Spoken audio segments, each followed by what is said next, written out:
श्री शिवाय नमस्तुभयम। दोस्तों, आप सभी लोग जानते हैं कि 16 जनवरी 2025 यानी गुरुवार को पड़ रही है माघ महीने की तृतीय तिथि। और दोस्तों, यह वह तिथि है जो माघ महीने में पड़ने वाली सबसे बड़ी तिथि है, क्योंकि यह गुरुवार के दिन पड़ रही है, जो बहुत ही खास है। और दोस्तों, आप सभी लोग जानते हो, गुरुवार का अगर सबसे बड़ा कोई उपाय है तो वह एक चुटकी हल्दी वाला उपाय है। तो दोस्तों, इस गुरुवार तृतीय तिथि के दिन आप लोगों को इस वाले उपाय को जरूर करना है। बहुत सारे लोग होंगे जिन लोगों ने इस उपाय को ना किया हो, मतलब पूरा साल निकल गया, उन्होंने किसी भी दिन इस एक चुटकी हल्दी वाला उपाय को ना किया हो। पर दोस्तों, आपके पास एक आखिरी मौका बचा हुआ है, जो कि 16 जनवरी के दिन है। तो इस दिन आप लोगों को इस वाले उपाय को जरूर कर लेना है, भले ही आपने पूरे साल भर इस उपाय को ना किया हो। पर अगर आपने इस माघ महीने के गुरुवार तृतीय तिथि के दिन अगर इस वाले उपाय को कर लिया, तो आपको इस उपाय को करने का वह फल मिलेगा जिसकी आपने कभी कल्पना भी नहीं करी होगी। इसीलिए आप लोग इस वाले उपाय को एक बार जरूर कर लेना, ताकि आप लोगों के हाथ से यह मौका ना जा सके और आपको इस उपाय को करने का फल मिल सके। दोस्तों, यह उपाय पंडित जी ने अपनी अभी की ही शिव महापुराण की कथा में बताया है, जिस उपाय को आज हम आपको बहुत अच्छे से समझाने वाले हैं। इस वीडियो को देखने के बाद इस उपाय को समझने के लिए आपको कोई और वीडियो को देखने की जरूरत नहीं पड़ेगी। तो चलिए दोस्तों, उपाय को शुरू करते हैं। देखिए, यह इस माघ महीने के गुरुवार तृतीय तिथि के दिन यह इतना खास होता है, इतना महत्वपूर्ण होता है। देखा गया है, कभी कभी बड़े बड़े पूजा पाठ अनुष्ठान से जो मनोकामना पूर्ण नहीं होते, वह माघ महीने के गुरुवार तृतीय तिथि के दिन एक छोटे से उपाय करने से ही आपकी मनोकामना पूर्ण हो जाती है। और बहुत सारे लोगों ने इस उपाय को किया भी है और उनको इस उपाय को करने का फल भी जरूर मिला है। अगर आप लोग भी इस उपाय को करना चाहते हैं, तो आप इस उपाय को पहले अच्छे से समझ लेना, सुन लेना, उसके बाद करना। आपको इस उपाय का फल जरूर मिलेगा। और इस उपाय को कर लेने से आपके घर में चाहे किसी भी प्रकार की दुख और समस्या क्यों ना चल रही हो, आपको उसका कारण भी नहीं पता है कि भाई यह समस्या किस कारण से चल रही है। उसका कुछ भी कारण हो सकता है, जैसे पितृदोष हो सकता है या किसी भी तरह का मंगल दोष भी हो सकता है। तो इस दिन आप लोगों को यह वाला उपाय कर लेना है। यह एक ऐसा उपाय है, जिस उपाय को अगर किसी विशेष दिन पर किया जाए, तो भाई उस विशेष दिन का जो है वह तो हमें मिलता ही मिलता है। पर हमने उस दिन पर इस एक चुटकी हल्दी वाला उपाय को किया है, तो हमें उससे भी बड़ा फल मिलता है, और फल बहुत जल्दी मिलता है, क्योंकि आप इस उपाय को बहुत ही बड़े और विशेष दिन पर कर रहे हो। तो चलिए अब उपाय के बारे में बात करते हैं। लेकिन उससे पहले आप लोगों को यह जानना आवश्यक है कि आखिर यह उपाय किस समय करना है, किसको करना है और कैसे करना है। तो चलिए हम आगे आपको वीडियो में एक एक करके बता देते हैं। लेकिन उससे पहले अगर आप लोग हमारे चैनल पर नए हैं, तो हमारे चैनल को सब्सक्राइब कर लेना और इस वीडियो को लाइक करके कमेंट बॉक्स में श्री शिवाय नमस्तुभयम ओम नमः शिवाय जरूर टाइप कर देना। तो दोस्तों, इस एक चुटकी हल्दी वाला उपाय को हमें इस गुरुवार तृतीय तिथि के दिन कैसे करना है, किसको करना है, किस समय करना है और कहां पर करना है, ये सारे सवालों के जवाब आपको इस वीडियो में मिल जाएंगे। और जो ये वीडियो देखेगा भाई, उसको एक चुटकी हल्दी वाला उपाय जरूर करना चाहिए, क्योंकि इस दिन हल्दी का भी बहुत ही बड़ा और विशेष महत्व होता है। और जब बात आ जाए एक चुटकी हल्दी वाला उपाय की, तो यह सोने पर सुहागा वाली बात हो जाती है, और यह एक बहुत ही बड़ा उपाय हो जाता है इस गुरुवार तृतीय तिथि का। तो अब दोस्तों, इस एक चुटकी हल्दी वाला उपाय को आखिर करना किसको है, सबसे पहले हम लोग वह बात जान लेते हैं। तो देखो, घर की जो बड़ी माताएं बहनें होती हैं, उन माताओं बहनों में से कोई भी एक बड़ी माता बहन इस वाले उपाय को कर सकती है। और दोस्तों, अगर आप चाहे तो अपने घर में से सभी सदस्यों को भी इस उपाय को करवा सकते हैं। अगर किसी व्यक्ति की खुद की कोई मनोकामना है, खुद की कोई दुख और परेशानी है, जो कि वह अपने लिए ही करना चाहता है इस वाले उपाय को तो वह खुद अपने लिए भी कर सकता है। बाकी अगर कोई घर में से ऐसा है जो कि अपने पूरे घर परिवार की सुख और शांति के लिए यह वाला उपाय करना चाहता है, तो भाई वह भी कर सकता है। उसमें भी कोई दिक्कत वाली बात नहीं है। कहने का मतलब यह है कि इस उपाय को हर एक सदस्य भी कर सकता है। और पूरे घर परिवार के सदस्य के लिए घर की बड़ी माताओं बहनों में से कोई एक माता बहन भी कर सकती है। माताएं बहनें अगर घर में उपस्थित ना हो या वह यह वाला उपाय ना कर पा रही हो तो फिर घर का कोई बड़ा सदस्य भी इस एक चुटकी हल्दी वाला उपाय को कर सकता है, चाहे फिर वह पुरुष ही क्यों ना हो। उसमें कोई भी दिक्कत वाली बात नहीं है। उसके बाद में दोस्तों जो अगला प्रश्न निकल कर आता है वह यह आता है इस उपाय को लेकर कि आखिर इस उपाय को हमें किस समय करना है, सुबह के समय करना है कि शाम के समय करना है। तो देखो, इस वाले उपाय को आप लोग सुबह के समय भी कर सकते हो और शाम के समय प्रदोष काल में भी कर सकते हो। अब अगर आप पूछो कि भाई साहब सबसे उत्तम समय कौन सा रहेगा इस एक चुटकी हल्दी वाला उपाय को करने का, तो हम आपसे बस यही कहेंगे कि इस उपाय को आप सुबह के समय करेंगे तो ज्यादा बेहतर होगा। बाकी अगर शाम के समय भी करेंगे तो भी अच्छा होगा, उसमें कोई भी दिक्कत वाली बात नहीं है। तो अब दोस्तों जो अगली सबसे बड़ी और महत्वपूर्ण बात आती है वह यह आती है कि सुबह अगर हम उपाय को करेंगे तो हमें कितने बजे से लेकर कितने बजे तक के बीच में करना है, और शाम के समय प्रदोष काल में करेंगे तो हमें कितने बजे से लेकर कितने बजे के बीच में करना है। तो देख, सुबह जितनी जल्दी हो सके आप उपाय को करने की कोशिश करना। बाकी अगर किसी कारणवश लेट भी हो जाओ, थोड़ी देर भी हो जाए, तो 10 या 11 बजे तक भी आप उपाय कर लेना, पर 12 बजे से ज्यादा देरी ना हो। ठीक है, इस बात का ध्यान रखना। उसके बाद में दोस्तों अगर शाम के समय प्रदोष काल की बात करें, प्रदोष काल का जो समय होता है वह शाम के 6 बजे से शुरू हो जाता है। मतलब शाम के 6 बजे से लेकर 7 बजे के बीच का जो समय होता है यह समय प्रदोष काल का समय होता है। इस उपाय को 7 या 8 बजे के बीच में भी कर सकते हो। मतलब शाम के 6 बजे से रात 8 बजे के बीच में आप कभी भी इस वाले उपाय को कर सकते हो, उसमें कोई भी दिक्कत वाली बात नहीं है। परंतु गुरुवार तृतीय तिथि के दिन कोशिश करना कि समय के अंतर्गत ही कर लो। किसी कारणवश ना कर पाओ तो थोड़ा देरी से भी कर सकते हो, आपको उपाय का फल जरूर मिलेगा।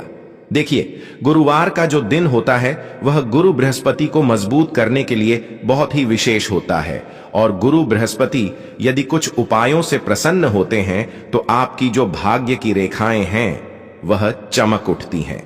देखिए, आज के इस पूरे वीडियो में हम 3 महा उपायों के बारे में बात करेंगे। देखिए, गुरु बृहस्पति को पीला रंग अत्यधिक प्रिय होता है और यह जो तीनों ही उपाय हैं पीले रंग से जुड़े हुए होने वाले हैं। सबसे पहला जो उपाय होगा वह हल्दी और गुड़ से आपको करना होगा। दूसरा जो उपाय होगा वह आपको चावल और हल्दी से करना होगा। देखिए, गुरुवार के दिन आपको हल्दी का उपाय करना चाहिए जिससे कि आपका जो दुर्भाग्य है वह दूर हो सके। और तीसरा जो उपाय है वह आपको 7 चने की दाल वाला चमत्कारी उपाय करना है। माघ महीने के इस पहले गुरुवार पर आपको तुलसी जी की जड़ में यह एक चमत्कारी चीज डाल देनी है जिससे आपका जो सोया हुआ भाग्य है वह चमक उठेगा। देखिए, यह जो उपाय हैं पूज्य गुरुदेव की ही कथा को सुनकर के और समझ करके ही आपको समझाने का पूरा प्रयास करेंगे, लेकिन उससे पहले वीडियो को लाइक करें। देखिए, सबसे पहला उपाय, यह उपाय आपके भाग्य का उदय करने वाला है, आपके जीवन की समस्त समस्याओं को दूर करने वाला है। देखिए दोस्तों, यह जो उपाय है आपको गुरुवार के दिन ही करना है और सूर्यास्त से पहले ही आपको इस उपाय को कर लेना है। देखिए, इस उपाय के लिए आपको एक तांबे के पात्र के अंदर शुद्ध जल लेना है, इसी के साथ में आपको एक चुटकी हल्दी लेना है और इसी के साथ में आपको एक गुड़ का टुकड़ा लेना है।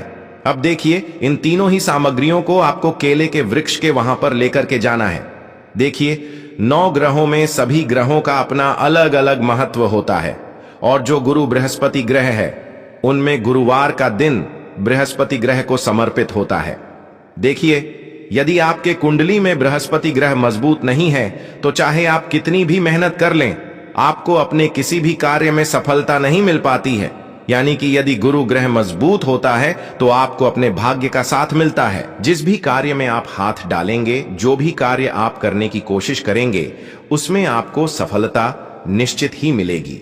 तो देखिए, गुरुवार के दिन सबसे पहले तो आपको एक चुटकी हल्दी उस तांबे के पात्र के अंदर डाल देनी है और जो एक टुकड़ा गुड़ है उसे भी आपको इसी पात्र के अंदर डाल देना है। और इस प्रकार से इस पात्र को तैयार करने के बाद आपको यह जो जल है इसे केले के वृक्ष में ध्यान रखना। गुरुवार के दिन केले के वृक्ष की जड़ में साक्षात भगवान विष्णु का निवास होता है। तो देखिए, आपको ओम नमो भगवते वासुदेवाय इस मंत्र का जाप करते हुए बिल्कुल पतली धारा के रूप में इस जल को धीरे धीरे समर्पित कर देना है। आपके जीवन की जो भी परेशानियां हैं, जो भी विपत्तियां हैं, वह इस उपाय के माध्यम से निश्चित ही दूर हो जाएंगी। तो आपको यह उपाय अवश्य ही करना है। तो देखिए दोस्तों, इस प्रकार से यह पहला उपाय आपको करना है। अब हम जानते हैं दूसरे उपाय के बारे में। देखिए, यह विशेषकर माघ महीने का गुरुवार है और इस दिन आपको विशेषकर चावल का उपाय अवश्य ही करना चाहिए। और यह जो चावल का उपाय है बहुत ही खास होने वाला है। देखिए, आपको एक तांबे का पात्र लेना है, उसमें आपको शुद्ध जल लेना है, इसी के साथ में आपको एक चुटकी हल्दी लेनी है और इसी के साथ में आपको 11 चावल के दाने लेना है। एक चावल का दाना भी आप ले सकते हैं, 11 भी ले सकते हैं, 3, 5 जितने भी आपकी इच्छा हो उतने आप ले सकते हैं। लेकिन चावल के जो दाने हैं वह खंडित नहीं होने चाहिए, इस बात का आपको ध्यान रखना है। देखिए, इस उपाय को करने का विशेष महत्व है कि यदि आपके जीवन में धन की समस्या बहुत ही अधिक है तो आपको यह उपाय करना चाहिए। आपका जीवन सौभाग्यशाली नहीं है तो यह उपाय आपको करना चाहिए। आपके जीवन में मान सम्मान की कमी है तो यह उपाय आपको करना चाहिए। आपके जीवन में गुरु ग्रह कमजोर अवस्था में है तो यह उपाय आपको करना चाहिए। देखिए, सबसे पहले तो आपके पास जो एक चुटकी हल्दी है उसे आपको ओम नमो भगवते वासुदेवाय इस मंत्र का जाप करते हुए आपको एक चुटकी हल्दी उस पात्र के अंदर डाल देनी है। देखिए, गुरुवार का दिन भगवान विष्णु को समर्पित होता है तो यह जो एक चुटकी हल्दी, इसे आपको ओम नमो भगवते वासुदेवाय इस मंत्र का जाप करते हुए पात्र के अंदर डाल देनी है। अब देखिए, आपके पास जो चावल के दाने हैं उन्हें भी आपको इदम अक्षदम ओम महालक्ष्मी नमः इस मंत्र का 11 बार जाप करते हुए उसी पात्र के अंदर डाल देने हैं। तो उपाय की शक्ति कई गुना अधिक बढ़ जाती है। इसीलिए आपको मंत्र दिखाए जाते हैं ताकि आपको मंत्रों का भी उच्चारण करना है और आपके जो कार्य हैं वह सिद्ध हो सके। तो मंत्रों का जाप करने के बाद आपको चावल के दाने भी उसी पात्र के अंदर डाल देने हैं। अब देखिए, आपको आप ही के घर में यह पात्र लेकर के जाना है और जहां कहीं भी आपके घर में तुलसी जी का पौधा है वहां पर आपको यह जल धीरे धीरे समर्पित कर देना है। हल्दी मिश्रित जल और चावल से युक्त जल यदि आप गुरुवार के दिन इस तुलसी जी के पौधे में अर्पित करते हैं तो आपके जीवन में कभी भी धन संपदा की कमी नहीं होती है। आपको उत्तर दिशा की तरफ अपना मुख करना है और ओम नमो भगवते वासुदेवाय इस मंत्र का जाप करते हुए यह जो जल है इसे तुलसी जी के पौधे में अर्पित कर देना है। और जल को अर्पित करते समय आपके जीवन की जो भी परेशानियां हैं, जो भी समस्याएं हैं, उन्हें आपको बोल देना है। आपके जीवन की जो सारी समस्या है वह सभी दूर हो जाएगी। तो इस प्रकार से आपको यह दूसरा उपाय करना है। अब हम जानते हैं तीसरे विशेष और अंतिम उपाय के बारे में। देखिए, यदि आपके जीवन में धन संपदा की बहुत ही ज्यादा कमी रहती है और आप चाहते हैं कि महादेव की कृपा से आपके जीवन में धन संपदा और ऐश्वर्य कीर्ति बढ़ते जाएं, तो आपको यह उपाय करना चाहिए। देखिए, यदि आपका बृहस्पति ग्रह कमजोर है, गुरु ग्रह कमजोर हैं और यदि बृहस्पति ग्रह कमजोर होता है तो हमें भाग्य का साथ नहीं मिल पाता है। आप कितने ही प्रयास कर लीजिए लेकिन आपका जो व्यापार है वह नहीं चलेगा। आपको नौकरी के लिए बार बार असफलता प्राप्त होगी। तो यदि आपके साथ भी ऐसा हो रहा है कि आपका जो व्यापार है वह नहीं चल पा रहा है, यानी कि भाग्य का साथ नहीं मिल पा रहा है, यदि आपको अपने जीवन का भाग्य जगाना है तो आपको यह विशेष उपाय अवश्य करना है। देखिए, यह उपाय आपको मात्र 7 यानी कि 7 चने की दाल से करना होगा। देखिए, बहुत ही विशेष उपाय है। मात्र गुरुवार के दिन ही इस उपाय को किया जाता है। आपके जीवन की धन संबंधित परेशानियों को दूर करने के लिए देखिए, इस उपाय के लिए आपको 7 चने की दाल लेनी है। देखिए, चने की जो दाल है वह खंडित नहीं होनी चाहिए। इसी के साथ में आपको एक तांबे के पात्र के अंदर शुद्ध जल लेना है और इसी के साथ में आपको एक टुकड़ा गुड़ लेना है जिसे आपको उसी पात्र के अंदर डाल देना है। तो आपको यह जो गुड़ का टुकड़ा है उसी पात्र के अंदर डाल देना है। अब देखिए, यह जो 7 चने की दाल है और गुड़ से युक्त जो जल है, इसे आपको भगवान शिव के मंदिर में लेकर के पहुंचना है। अब देखिए, ये जो 7 चने की दाल है, इस पर आपको थोड़ा सा जो गुड़ वाला जल है उसे अर्पित कर देना है। यानी कि चने की जो दाल है वह थोड़ी सी गीली हो जानी चाहिए। और अब जो एक एक चने की दाल है उसे आपको शिवलिंग पर अर्पित करते जाना है। बृहस्पति शवर महादेव का मन में स्मरण करते हुए, बृहस्पति शवर महादेव का स्मरण करते हुए एक एक चने की आल आपको अर्पित करना है। हमारे शास्त्र में लिखा हुआ है और पूज्य गुरुजी ने स्वयं कहा है कि जो भी व्यक्ति शिवलिंग पर स्वर्ण अर्पित नहीं कर सकता है, केवल उसे चने की दाल ही अर्पित कर देनी है।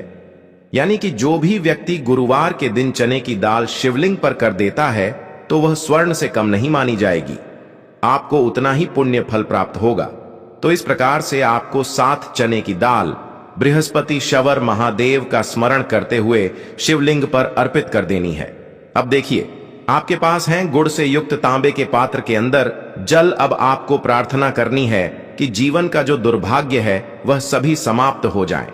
आपके जीवन में जो भी आपका भाग्य है, यदि वह आपका साथ नहीं दे पा रहा है तो वह आपका साथ देने लगे। आपकी दुकान है, आपकी जो नौकरी, उसमें आपको सफलता मिल जाए, ऐसी कामना करते हुए श्री शिवाय नमस्तुभयम इस मंत्र का जाप करते हुए चने की दाल के ऊपर ही आपको यह जो गुड़ से युक्त जल है आपको शिवलिंग पर अर्पित कर देना है। देखिए, यह उपाय आप सुबह से लेकर के रात्रि तक किसी भी समय में कर सकते हैं।